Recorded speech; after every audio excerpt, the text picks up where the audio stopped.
Les rivières de Makatea ne sont pas aériennes, elles sont dans le corps de l'île. Quelle est l'importance de ce réseau? Dans quelle direction part toute cette eau? Comment rejoint-elle l'océan? Autant de questions auxquelles je vais essayer de répondre.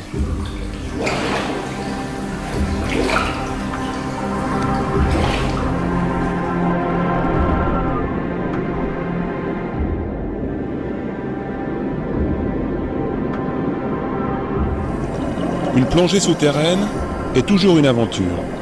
Il faut être attentif au milieu, faire des repères. Le premier risque d'ailleurs est de se perdre dans le labyrinthe de galeries et de salles. Voilà pourquoi de temps en temps un fil d'Ariane s'impose.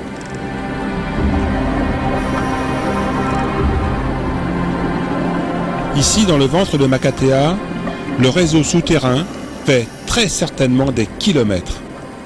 Il y a de nombreux éboulis, des cahots rocheux détachés des voûtes.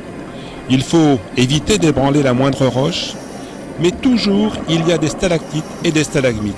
C'est donc la preuve irréfutable que ce réseau que je prospecte pour la première fois aujourd'hui était aux temps anciens entièrement hors d'eau.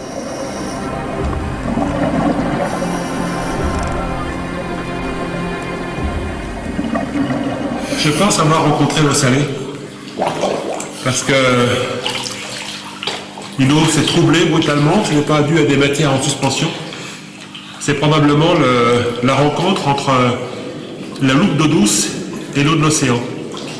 Je suis descendu jusqu'à 23 mètres et je voyais encore au moins 15 ou 20 mètres plus bas des stalactites, des stalagmites et des colonnes. Et ça mérite une explication. Je vois deux raisons qui expliquent ce phénomène.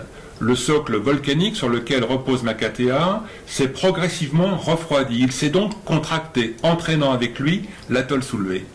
La seconde raison est certainement en rapport avec l'élévation du niveau marin provoquée par le mouvement, on va dire, de yo-yo, induit par les périodes glaciaires. On était là et tout le village s'est installé autour de ce point d'eau. Est-ce que l'eau contenue dans le corps de Makatea est considérée comme sacrée?